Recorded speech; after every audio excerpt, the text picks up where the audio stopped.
Back on Golf Today. Do you remember this video? November 11th last year, Bryson posted it on TikTok, trying to make a hole-in-one over his own house. Been prolific on social media, twitching and posting. Well, here's how it played out. On the 16th day, his 14th shot, he gets the job done. Boom. Celebrate. Now, Bryson recently extended the challenge to one fan, and well, here's how it all played out.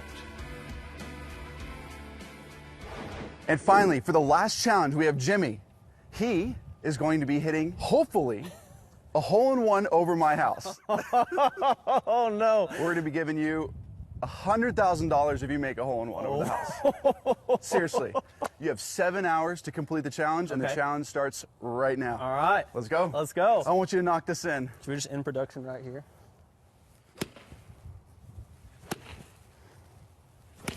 Oh, nice. Ooh, that's solid. That looks really good. It's in! No! What?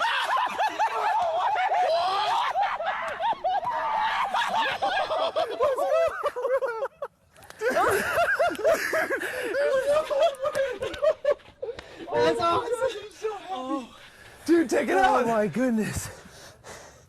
Hey, Heart must have been beating like a hummingbird. Jimmy Elliott joins us on this Wednesday. Congratulations. Before we get to the shot, which was awesome, I mean, Bryson is prolific on social media, as you know. How did this competition even come about? How did you end up at his house? Yeah, it was wild. He had posted something on Instagram saying that they were going to be filming a video in the DFW area. I live in Fort Worth, and so I just applied for it. Turns out, from my understanding, they had about 6,000 to 7,000 entries. And then they ended up on me for the final challenge. I had no idea what I was doing. They basically just said, hey, you're going to be a part of a video to win some prizes. And that's all I knew going into the day. I'm curious. The swing looks good, Jimmy. I'm curious what the skill level is, because most of us would have looked at those floor-to-ceiling windows and thought about how much it would cost to replace them if we knifed one into his living room. What is your actual handicap? My current handicap is a 0.0. That's pretty good. 0.0. Did you catch the shot exactly as you liked? Did you think it was going to be close?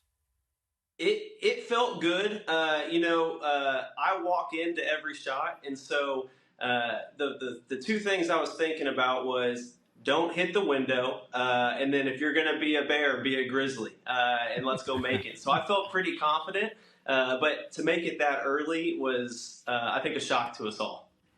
Bryson did mention that you had 7 hours to complete the challenge. It looked as though you only needed a couple of minutes. How many balls did you go there expecting that you were going to hit? I was confident I could make it. I think I said it in the video. I thought it was going to take me about 4 or 5 hours to make the shot. Enough repetition. I feel decent with once I get it down, I could do it again. But 5 shots is still mind-boggling to me. So what do you do with the rest of your time? I mean, he's giving you 7 hours. You make it on the 5th swing, and now you guys are looking at each other like, now what do you do? Exactly. Bryson was great. We looked at each other and said, all right, what do we do with the rest of the day? And he was so gracious. It's New Year's Eve. There's a random guy at his house, and he made me feel like $1 million the entire day. We threw the Frisbee. We played some horse. We went to lunch. He showed me his house. I got to see the U.S. Open trophy. Got to see the letter from Augusta inviting him to the Masters. So as a golf junkie, it was just I was giddy the entire time. But he, like I said, he made me feel like $1 million for the entire time I was there. I think I stayed until 3, just hanging out with him and his film crew. And I can't say enough nice things about them. Other golf junkies want to know, what club were you hitting and how long was the distance that you had to travel over the house? Yep, yeah. So he told me, Bryson told me it was a 98-yard shot and plays down 3. So a 95-yard shot. I started with a 54 degree. I thought it was cold, though felt like the wind was into us. I didn't want to swing hard right off the bat. My first goal was just get it over the house, avoid the windows. And then after a couple shots, I dropped it down to a 58 degree, and that turned out to be the right club. That's a great picture with you and Bryson. If we can put it up again, it looked like there was like a grand piano behind you. Did Bryson play a couple songs for you, or did you sit down and play like New York, New York, maybe in advance of the Ryder Cup? That's a beautiful piano. No, I am not musically talented, but one of his film crew guys, Adam, he sat down and played a few songs for us, played a little guitar, and he was phenomenal. It was so fun. That was part of the remaining 5 hours, just getting to hang around his house and just get to hang out with the guys. What do you intend to spend the $100,000 on, Jimmy? Because I know it's been an up and down few years for you and your family.